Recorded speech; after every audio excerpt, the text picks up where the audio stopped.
মুরব্বিদেরকে বলতে শুনেছি, যে করে পরের আশ সে নাকি খায় বনের ঘাস। আসসালামু আলাইকুম প্রিয় ভিউয়ার্স। অনেকদিন পর সকালবেলার নাস্তা বানানো ক্যামেরা বন্দি করলাম, কারণ সকালে নাস্তা বানানো হচ্ছে আমার সাথে যুদ্ধ। কাছে কিংবা দূরে, দেশ আর দেশের বাইরে যে যেখান থেকে দেখছেন কিংবা দেখছেন না, আশা করি আমরা সবাই ভালো আছি ইমান এবং স্বাস্থ্যে। যা বলছিলাম, সকালের নাস্তা বানানোটা ক্যামেরা বন্দি করা আমার জন্য অনেক কঠিন। কারণ কি জানেন, আমি শুধু একা না, আমার সাথে নাতি নাতনি, ছেলে বউ, মেয়ে, মেয়ের জামাই আছে, তার সাথে আছে আমার বিড়ালের পরিবার। তাই সকালটাই আমার শুরু হয় যুদ্ধ দিয়ে। যাই হোক, ওই যে বলেছি, কারো আশা করি না, নিজের যতক্ষণ শক্তি আছে করে যাই। কথা বলতে বলতে আমি কিন্তু লাচ্চা সেমাই রান্না করে ফেলছি। আগেই আমি দুধ ঘন করে নিয়েছি। আমার মা চাচিরা সবসময় এভাবে রান্না করতো। দুধটা আমি ঘন করার পর যে হাঁড়িতে সেমাইটা বসাবো ওই হাঁড়িতে নিলাম, চুলা কিন্তু বন্ধ। গরম গরম অবস্থায় আমি দুধের মধ্যে লাচ্চা সেমাই দিলাম। ও আচ্ছা, লাচ্চা সেমাইটাকে আমি একদম লাল লাল করে কিন্তু আগে ভেজে নিয়েছি। স্বাদ মতো লবণ চিনি মিশিয়ে নিলাম, তার সাথে ড্রাই ফ্রুট হিসাবে দিয়ে দিলাম কয়েকটা খেজুর আর হচ্ছে কাজু লাচ্ছা বাদাম। সেমাই এভাবে রান্না করলে না, সেমাইটা আর গলে না, আর থকথকে হয় না, একদম নরম থাকে, খেতে খুব মজা হয়। আমি টেবিলে রেখে এসেছি, এদিকে আমি রুটির আটা তৈরি করে নিচ্ছি। আমার হেল্পিং হ্যান্ড চলে এসেছে, ওকে বললাম রুটির আটা আমি করে দিই, তুমি রুটিগুলো তৈরি করে নাও। যদিও এই ভিডিওটা ছিল শুক্রবারে, ছুটির দিনের। আমাদের ছুটির দিন কিন্তু পরোটা দিয়ে হয়, কিন্তু বিগত 2 দিন বুধ বৃহস্পতি আমরা পরোটা খেয়েছি। তাই আজ ভাবলাম আলু ভাজি করব, সেমাই রান্না করলাম, আর সাদা রুটি করব।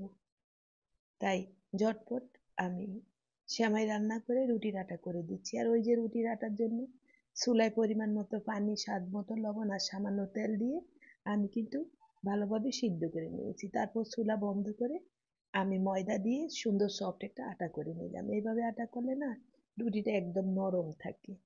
আর চুলা জ্বালিয়ে যখন আমরা আটা করি, আটাটা একদম ড্রাই হয়ে যায়, আর ওই রুটিটা কিছুক্ষণ পর খাওয়া যায় না। যাক, আমার হেল্পিং হ্যান্ডকে বললাম যে নাও তুমি ওই পাশ থেকে আমাকে রুটি করে দাও, আমি আলু ভাজি করে নিই। কারণ আমার জীবন যুদ্ধ কিন্তু শুরু হয়ে গিয়েছে, কারণ সবাই আস্তে আস্তে ঘুম থেকে উঠে যাচ্ছে। আর আমার নানুমণি, আমার দাদা ভাই, নাতি, ওরা তো সবার আগে উঠে খেলাধুলা হই হাল্লা শুরু করিয়ে দিয়েছে। যাক, আমি চুলায় তেল দিয়ে পেঁয়াজ হালকা ভেজে তার সাথে দিয়ে দিলাম এখন আলু। আলুটা সাথে সাথে কেটে রান্না করতে হয়, না হয় কেটে রেখে দিলে আলুটা একদম কালো হয়ে যায়। স্বাদ মতো লবণ, সামান্য ধনিয়া, জিরা পাউডার, হলুদ দিয়ে আমি কিছুক্ষণ ভেজে নিব। আর এইভাবে আমি আলু ভাজি করি, এতে রান্নাটাও দ্রুত হয় আর খেতেও কিন্তু অনেক মজা। আর যেহেতু বাচ্চারা আছে বাসায়, একটু সফট যদি আলু ভাজি হয় তাহলে নরম হলে সবাই খেতে পছন্দ করে। তাহলে যারা আমার ভিডিওটা দেখা শুরুই করে দিয়েছেন, শেষ পর্যন্ত একটা লাইক দিয়ে আমার সাথে থেকে যান। ভালো লাগলে শেয়ার দিয়ে একটা সুন্দর গঠনমূলক কমেন্ট করে যাবেন। এই যে ভালোভাবে আমি আলু ভাজিটা নেড়ে ছেড়ে দিলাম, আর ওইদিকে আমি চায়ের পানি বসিয়েছি, আর একটা চুলায় চা তৈরি করব। আর চায়ের পানি যখন ভালোভাবে সিদ্ধ হয়ে গিয়েছে, তখন সামান্য পানি ওখান থেকে তুলে আমি নিলাম। আর এই যে স্টিলের মগটা দেখছেন না, এটাতে আমি আজকে 7-8 বছর চা তৈরি করি। আমার এটাতে চা বানাতে অনেক বেশি সুবিধা হয়। এখন ওই গরম পানির সাথে আমি ফুল ক্রিম গুঁড়া দুধ মিশিয়ে নিয়েছি। আর এদিকে আলুটা দ্রুত সিদ্ধ হওয়ার জন্য আর একটু নরম নরম হওয়ার জন্য আমি কিছু পানিও অ্যাড করে দিলাম। এখন ভালোভাবে নেড়ে চারদিক থেকে আলুটাকে সুন্দর করে গুছিয়ে দিয়ে দিলাম। এখন উপর থেকে বেশ কিছুটা টমেটো দিলাম। এখন টমেটোর সিজন, এই টমেটোগুলো একদম খেতে খুব ভালো মজা লাগে। আর আমার বাসায় না সবাই আলু ভাজিতে একটু টমেটো দিলে খুব বেশি পছন্দ করে। আর কাঁচামরিচটা আমি মাঝখান থেকে ভেঙে দিয়েছি, কারণ ছোট বাচ্চারা আছে, ওরা খাবে, বেশি জাল বের হলে ওরা খেতে পারবে না। এদিকে কিন্তু আমার চায়ের পানি নামানো হয়ে গিয়েছে, বললাম না যুদ্ধ সকালবেলা। কিভাবে আমি ক্যামেরা বন্দি করবো আপনাদের জন্য আমার সকালে নাস্তা বানানোর ভিডিওগুলো। আর প্রত্যেকটা ভিডিও আমার তৈরি করতে না অনেক বেশি কষ্ট হয়।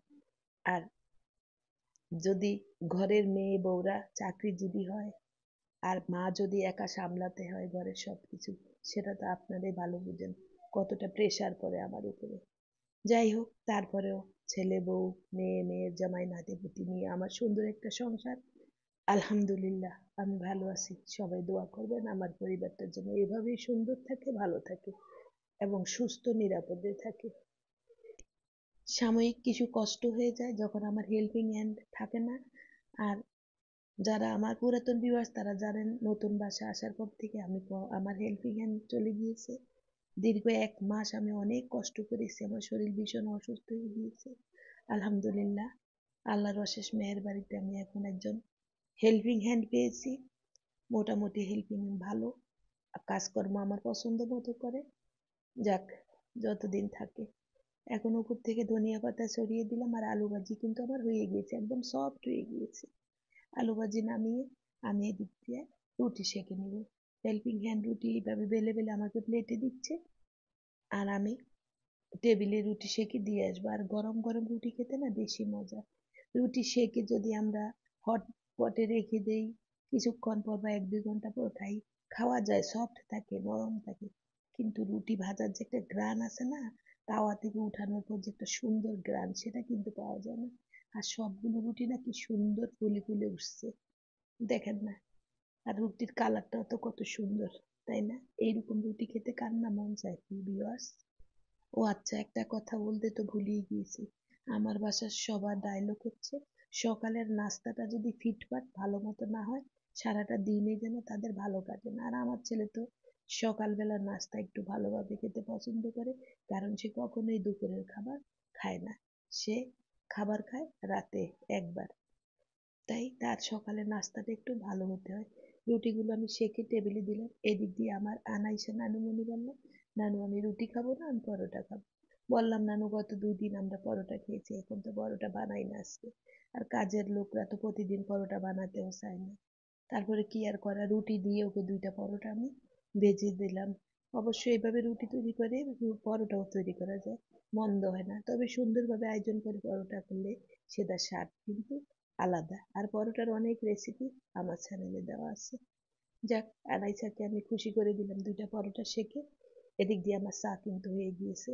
আর আমার বাসার চা খাওয়াটা একদম রাজকীয়, কারণ চা যেন তেন হলে কেউ খাবে না।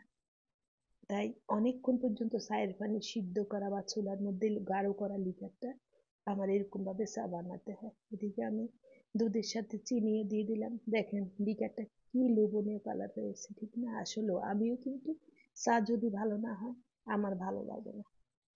এখন চাটা ছেঁকে নিলাম, আর কি সুন্দর একটা লোভনীয় কালার হয়েছে, কি দেখে বুঝে গেছেন? আর আমার বাসার ছোট বড় সবাই কিন্তু চা খাদক। ছোটরাও এই চাটা দিয়ে রুটি খাবে বা পরোটা খাবে। যাক, চা রেডি করে দিলাম টেবিলে। অলরেডি টেবিলে সবার খাওয়া হয়ে গিয়েছে, এখন আমি আর আমার হেল্পিং হ্যান্ড খাবো। তাই নিজের জন্য এই প্লেটটা সাজালাম, আলু ভাজি, সেমাই, রুটি, চা আর হেল্পিং হ্যান্ডকেও দিলাম। আজকের ভিডিওটা যদি আপনাদের কাছে ভালো লেগে থাকে, লাইক কমেন্ট শেয়ার দিয়ে পাশে থাকবেন। আল্লাহ হাফেজ।